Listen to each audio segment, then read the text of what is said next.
Halo semuanya, hari ini saya akan coba share salah satu penyakit yang sering ditemui pada anak, yaitu diare. Nah, diare itu gimana ya? Susah untuk diobatinya ya, karena untuk pengobatannya itu kebanyakan ya sulit diketahui lah, atau obat-obatnya juga jarang terekspos lah untuk diare. Nah, kebanyakan daripada anak itu ya salah satunya ya harus ke dokter lah ya, yang terutama aja harus ke dokter. Nah, mungkin saya membagi pengalaman atau apa ya yang pernah terjadi pada anak saya pada waktu menghadapi diare. Nah, yang terpenting sebenarnya untuk pengobatan diare pada anak itu adalah Oralit. Kenapa Oralit? Karena apa ya, yang sangat mengancam atau membuat bisa, maaf ya, untuk sampai terjadi kematian, yaitu karena kekurangan cairan atau dehidrasi. Nah, karena itu yang terutama terpenting adalah Oralit. Nah, untuk membuat Oralit sih sebenarnya gampang sih, atau nggak beli ke apotik juga banyak sih, tepan. Kalau misalnya apotiknya jauh, misalnya dari tempat teman-teman, ya lebih baik dibikin sendiri sih. Gampang sih bikin Oralit itu. Oralit itu ya takarannya setengah sendok teh garam dan 8 sendok gula.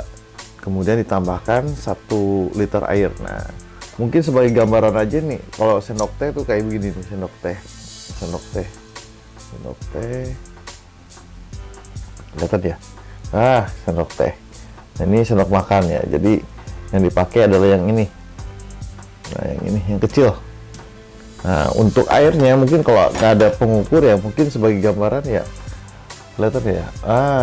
Gelasnya. Gelas ini kurang lebih sih sekitar 200 mili, 200 mili, kelihatan ya gelasnya 200 mili. Berarti kalau 1 liter itu berarti 5 gelas. Jadi 5 gelas air hangat dicampur dengan 8 sendok teh gula, setengah sendok teh garam. Nah, itu untuk membuat Oralitnya. Itu yang paling penting untuk mengobati diare. Karena kalau misalnya terjadi dehidrasi, anak itu apa ya, tanda-tanda dehidrasi yang berat itu jadi nafasnya itu kayak dalam dan cepat, kayak begitu. Terus kemudian lemes, pasti lemes tuh, terus kemudian yang terparahnya mungkin bisa kesadarannya hilang, dan mungkin salah satunya juga yang lain ya, denyut nadinya juga cepat. Nah, itu yang terjadi bila dehidrasinya itu parah. Nah, itu karena itu harus segera diberi Oralit. Nah, diare pada anak sih kebanyakan sih kasusnya yang pernah dapat dari ilmu apa ya, penaksaan diare pada anak dari IDAI itu disebutkan bahwa 60-70% itu karena rotavirus. Nah, rotavirus itu ya sebenarnya nggak bisa disembuhkan, namanya virus sih susah atau tidak ada obatnya untuk virus. Nah, itu biasanya berlangsung sudah 3 hari baru kelihatan tuh. Nah, yang terutama sih yang khasnya dari virus itu, kalau diare itu pasti adanya demam. Karena ada virus pasti adanya demam. Terus yang kedua, nyeri perutnya tuh nyeri gitu kan, jadi demam, pastinya diare. Terus muntah, ada juga yang ya terutama spesifiknya demam, karena ada infeksi ya pasti adanya demam yang akan muncul. Nah, untuk virus itu ya cukup susah diobatinya lah, dan itu bisa mempercepat, karena rotavirus itu bisa mempercepat dehidrasi. Karena itu langkah awal pertama ya harus diberikan Oralit. Nah, baru kemudian ya diberi vitamin atau makanan yang bergizi, supaya, atau vitamin lah, supaya apa ya, daya tahan tubuhnya itu cukup kuat sehingga bisa mengalahkan daripada virus itu. Nah, yang kedua biasanya yang terjadi 10 atau 20%-nya itu karena adanya bakteri E. coli atau Staphylococcus. Nah, itu sih gampang sih kalau bakteri sih. Kalau ada bakteri berarti nggak terlalu apa ya, demamnya mungkin nggak terlalu mungkin nggak terlalu parah lah demamnya itu. Nah, untuk pengobatannya itu ya yang biasanya saya pakai itu adalah Nifural. Jadi bisa nanti saya kasih gambarnya. Untuk Nifural itu ya itu biasanya makan 3 kali 1. Nanti ikutin petunjuknya untuk cara pemakaiannya dan dosisnya ada di kemasannya. Nah, itu untuk E. coli sih cepet sih.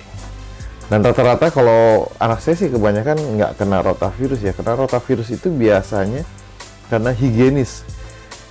Kalau dibilang higienis karena jadi penularannya itu dari feses yang ada virusnya, terus kemudian terkontaminasi ke benda-benda sekalinya, terus dipegang terus masuk ke mulut misalnya, atau makanan atau apa.